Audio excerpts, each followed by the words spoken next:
আমার ছোট্ট সোনা দাদু ভাই আর দিদু ভাইরা, আজকে তোমাদের এমন একটা গল্প বলছি।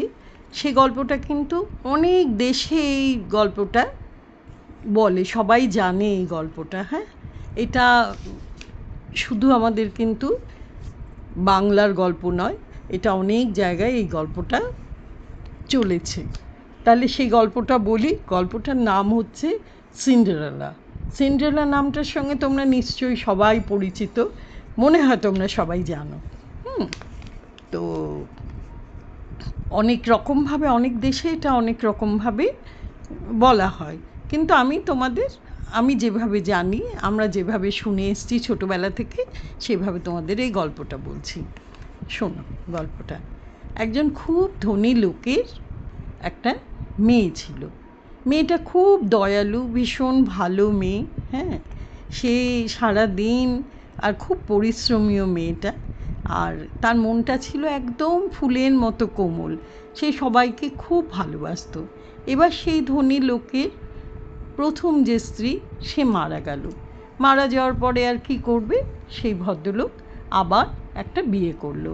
সে ভাবলো যে এই যে বউ যে এলো, অর্থাৎ সিন্ড্রেলার যে সৎ মা, সে নিশ্চয়ই সিন্ড্রেলাকে খুব ভালোবাসবে। কিন্তু সেটা তো হলো না। সেই দ্বিতীয় স্ত্রীর আবার দুটো মেয়ে হলো।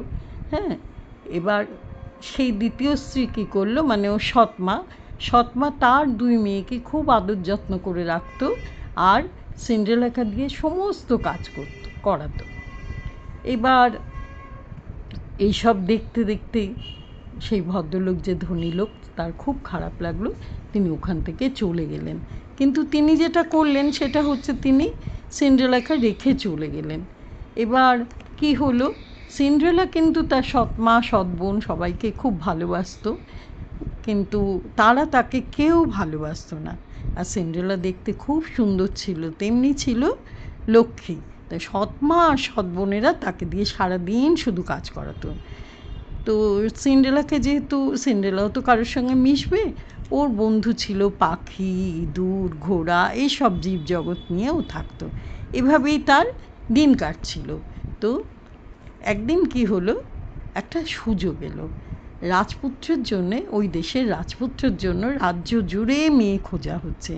সেই খবর নিয়ে এলো একজন দূত, রাজার দূত এসে বলল যে এইখানে, এই অঞ্চলে যত মেয়ে আছে সবাইকে, ওই অনুষ্ঠানে সবাইকে হাজির হতে বলা হলো, এবং বলল যে ওখানে একটা নাচ করার আমন্ত্রণ জানিয়েছে রাজার তরফ থেকে, সুতরাং সবাই তোমরা আসবে। এবার সিন্ড্রেলার সৎমা কী করলো, তার দুই যে মেয়ে আছে তাদের জন্য জামা জুতো সব কিনে দিল, কিন্তু সিন্ড্রেলার জন্য কিচ্ছু কিনে দিল না। সিন্ড্রেলা বলল যে মা, আমি যাব। তখন বলল যে না না, তুমি কি করতে যাবে, এবারই দাসী তুমি, তাই তুমি যাবে না। সিন্ড্রেলার মন খুব খারাপ হয়ে গেল। এবার সিন্ড্রেলার তো একটাও সুন্দর জামাও নেই। সে তারপর ভাবলো যে আমি কি করি, ওর তো রাজপ্রাসাদে যাওয়ার খুব ইচ্ছে, কিন্তু সৎমা তার বোনরা কিছুতেই তাকে যেতে দিল না। মনের দুঃখেও চুপচাপ বসে আছে। এমন সময় হঠাৎ তাকিয়ে দেখে যে একজন পরী এসে তার সামনে দাঁড়ালো। দাঁড়িয়ে সিন্ড্রেলাকে জিজ্ঞেস করলো যে তুমি কি অনুষ্ঠানে যেতে চাও? সিন্ড্রেলা অনেকক্ষণ ভেবে বলল যে হ্যাঁ, আমি যেতে চাই। তখন বলল যে পরী তখন বলল যে কিন্তু সিন্ড্রেলা তখন বলল যে হ্যাঁ, আমি যেতে চাই, কিন্তু আমার তো কোনো জামা কাপড় জুতো কিচ্ছু নেই, আমি কি পরে যাব, এই সাজে তো যাওয়া যায় না। তখন পরী বলল ঠিক আছে, তোমার কিচ্ছু ভাবতে হবে না, বলে পরী তার জাদুর ছড়িটা দিয়ে সিন্ড্রেলার দিকে দিল, আর সঙ্গে সঙ্গে সিন্ড্রেলা সুন্দরভাবে সাজিয়ে দিল। সেইভাবে তার পায়েও সুন্দর জুতো পরিয়ে দিল। শুধু একটা কথা বলে দিল যে তুমি যাবে ওখানে, কিন্তু মাঝরাত হওয়ার আগেই তুমি চলে আসবে, কারণ আমার যে এই জাদুটা, সেটা কিন্তু মাঝরাতের পরে আর খাটে না। তো এইভাবে ওকে সাজিয়ে গুজিয়ে দিল, দিয়ে তাকে একটা গাড়ি দিয়ে পাঠিয়ে দিল। এবার সে তো চলে গেল। সে তো এইভাবে এই জাদু পরীর সাহায্যে সব বাধা বিপত্তি পেরিয়ে সে পৌঁছলো রাজপ্রাসাদে। রাজপ্রাসাদে যেই ও পৌঁছেছে তখন সবার নজর পড়ে গেল ওর দিকে। রাজপুত্র দেখে অবাক, আরে এত সুন্দর মেয়ে। তখন রাজপুত্র বলল, তুমি কি আমার সঙ্গে নাচবে? বলে রাজপুত্র ওর সঙ্গে নাচতে চাইলো। সিন্ড্রেলা খুব খুশি হলো। আর ওর সৎমা সৎবোন ভাবছে যে এ কে কে এলো এইভাবে। আর রাজপুত্র তো আর কারোর সঙ্গেই নাচছে না, শুধুমাত্র ওর সঙ্গেই নাচছে। যাই হোক, এই করতে করতে রাজপুত্র নাচতে নাচতে আস্তে আস্তে কখন যে সময়টা চলে যাচ্ছে সে তো বোঝা যাচ্ছে না। তখন হঠাৎ করে সিন্ড্রেলার খেয়াল হলো, আরে একটু পরেই তো রাত 12টা বেজে যাবে, তাহলে তো আর এই কিছু থাকবে না, জাদু তো আর কিছু থাকবে না। তখন ও কী করলো, সে তখন রাজপুত্রকে বলল যে আজকে আমার আর সময় নেই, আমি এখান থেকে চলে যাব। বলে ও সেখান থেকে চলে গেল। রাজপুত্র তাকে জিজ্ঞেস করছে, তোমার নাম কি, তোমার ঠিকানা কি? সে যে যাই জিজ্ঞেস করুক ও তো সোজা দৌড়ে চলে গেল। যাওয়ার সময় ওর এক পাটি জুতো পড়ে রইল। তো দৌড়ে বাড়িতে চলে এসে দেখে যেই এলো তার একটু পরে ও সব পোশাক আশাক সব আবার আগের মতো হয়ে গেল। অর্থাৎ জাদু তো ছিল, তো জাদুটা যেই চলে গেল ও আবার সেই আগের মতো হয়ে গেল। শুধু কী হলো, ওর এক পাটি জুতোটা কিন্তু তার কোনো পরিবর্তন হলো না। ও তাকিয়ে দেখে, আরে আমার তো মাত্র এক পাটি জুতো, আরেক পাটি জুতো তো মনে হয় আমি ওখানেই ফেলে এসেছি। যাই হোক, কী আর করবে। পরের দিন রাজকুমার আর ওই রাজদূতকে সঙ্গে নিয়ে এসছে, সব বাড়ি বাড়ি ঘুরছে ওই জুতোটার সঙ্গে নিয়ে, বলছে এই জুতোটা যার আমি তাকেই খুঁজছি।